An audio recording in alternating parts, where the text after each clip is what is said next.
It's Halloween night 2009, and this is the Somerville Armory. About 120 people are inside this building's cavernous performance hall, waiting for the Devil Music Ensemble to perform its original score to F.W. Murnau's 1922 vampire film, Nosferatu. The Devil Music Ensemble is a trio of Boston multi-instrumentalists. Since 2005, they've toured movie theaters, museums, and festivals throughout the United States and Europe, playing as live accompaniment to silent films from the early 20th century. My name is Jonah Rapino, and I play electric violin, vibraphone, analog synthesizer, cymbal, erhu, which is a Chinese violin, lap steel guitar, various percussion instruments. My name is Brendan Wood. I play guitar, lap steel guitar, synthesizer. When we started playing music together, we were just a rock band of some fashion, and we would show films for sort of the sort of visual stimulation. When we played a show, I believe it was in 2001 with Lightning Bolt, and that was our first sort of venture into scoring a silent film. And we did sort of an improvisatory score to Charlie Chaplin's Modern Times. And then sometime after, we were invited to play at a series at the Coolidge Corner Theater in Brookline, Massachusetts, called the Celluloid series. And we were asked to choose a film and to compose music to a silent film.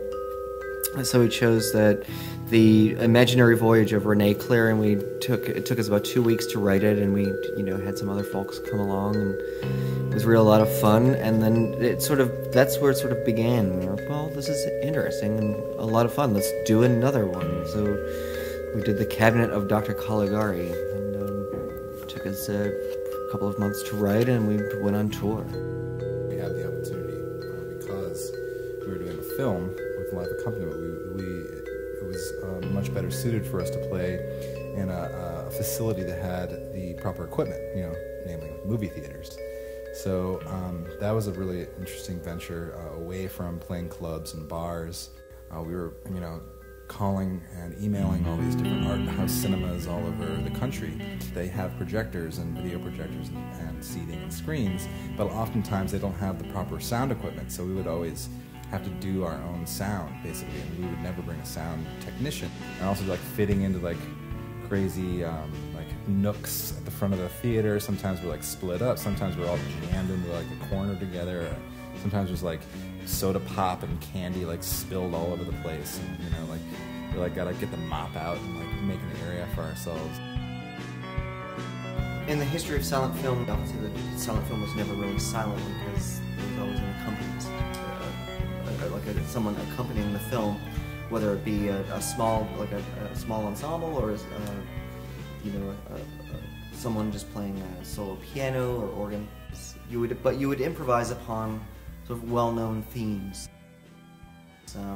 and often there were books that would have stock music.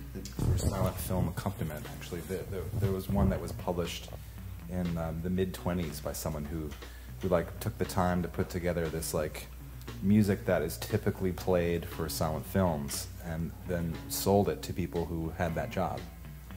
So people could go through, pick, here's a romance song, really good for, a Valentino film or something, and they could play that piece, and then switch over to all of a sudden they're running, and it's they have this piece that maybe someone wrote that people had used in other films, and so music got around, but it wasn't manufactured so much by the studios, but manufactured by the people hired by the movie theaters.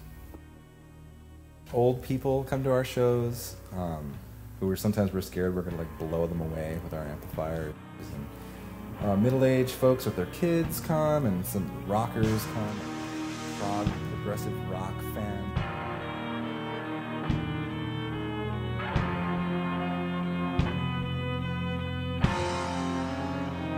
The band stands to the side of the stage and looks up to the screen for cues. They performed their score for Nosferatu dozens of times, and the music builds an atmosphere of foreboding in perfect synchronicity with Murnau's darkly beautiful film.